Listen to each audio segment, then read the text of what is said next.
I wear two hats today, both as mayor of a great American city, Los Angeles, but also as chair of the U.S. Conference of Mayors Task Force on Infrastructure and a member of the National League of Cities.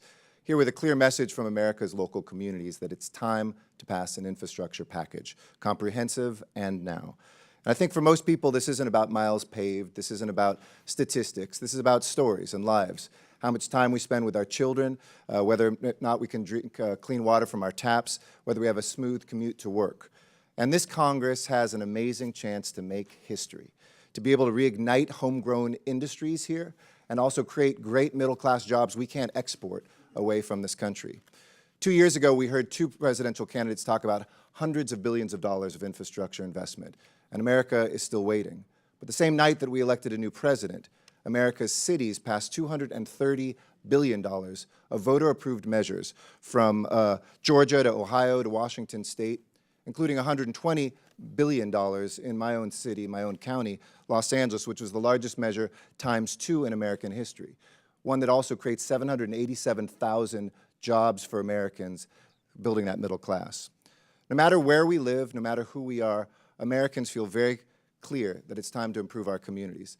And that's why a year and a half ago, I formed with a group of state leaders, local leaders, business leaders, and labor leaders, a group called Accelerator for America. And it's a nonprofit that's keeping infrastructure moving in this country. And what you have on your tables is a bipartisan poll that we conducted at the end of the year.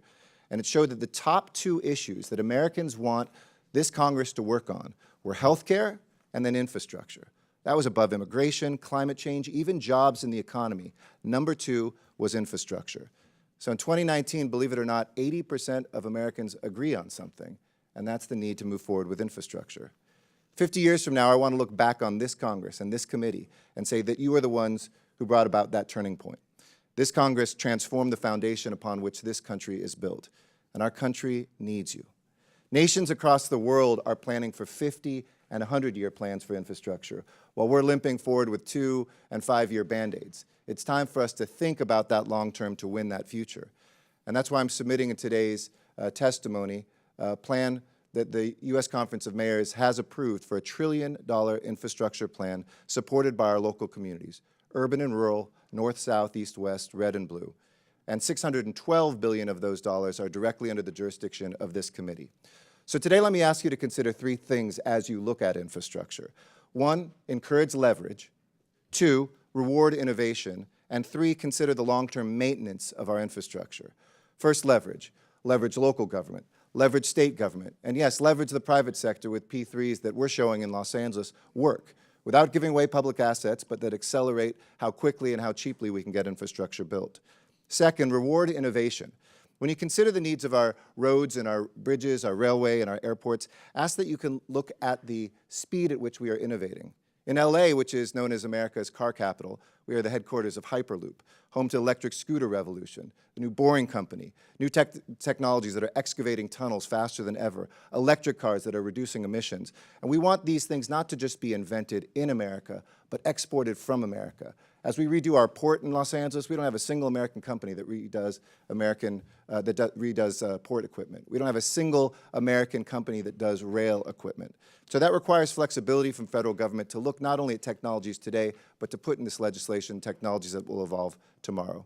And third, consider maintenance. We tend to fixate on future projects that we can get in the ground, but at a time when people died on the DC Metro, when New York subways don't run on time, when passengers had to kick their way out of smoking cars in Boston, we need to look at lasting revenue streams without sacrificing social service programs so we can maintain infrastructure. Our program in Los Angeles is an evergreen tax. To your point, I ran 3 months later and got 81% re-election. This is something voters want, and you can take the risk of putting something permanently forward. 27 states have passed a gas tax to preserve roads and fix crumbling bridges. And our measure will never sunset in Los Angeles because we know after it's built, it needs to be maintained. Americans want the peace of mind of the history that you will make in this committee, and we are there behind you. We're there to run ads, to help campaign for the passage. Our nonprofit will make sure that that moves forward. So on behalf of local communities across America, we're here to tell you we will do everything in our power to help you make that history and to write a great chapter for this country. The time is now. Thank you, Mr. Chair.